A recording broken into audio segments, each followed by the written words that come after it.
How to restore WhatsApp backup from iCloud. Hello everyone, I am Bishaka and welcome to our channel. Now let's get right into the tutorial. First things first, go ahead and open the WhatsApp application on your device. It is important for you to back up your WhatsApp chat conversation in order to be able to restore it. So before deleting or transferring your WhatsApp, go ahead and make sure that you have made a backup.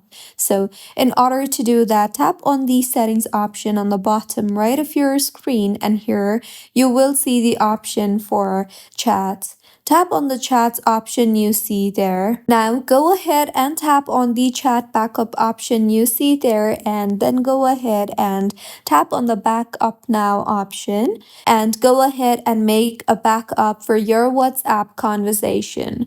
Wait for the backup to complete, and once the backup has been completed, you can simply go ahead and completely delete the WhatsApp application, or you can also simply open WhatsApp in a new device and you will be able to restore. In my case, I have completely deleted the WhatsApp application from my iPhone, and now I will reinstall the WhatsApp application in order to restore my WhatsApp. So simply wait for the download to complete. Go ahead and launch the WhatsApp application.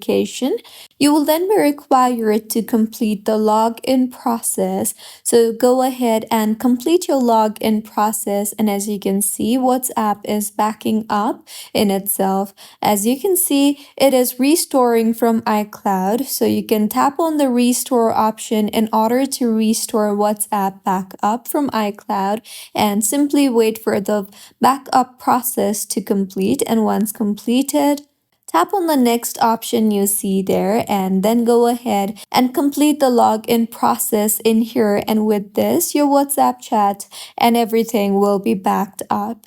So this was about how you can restore WhatsApp from iCloud. If you find this tutorial helpful, please like the video and do comment if you have any queries. Also, do subscribe to our channel for more helpful tutorials like this. See you on the next one.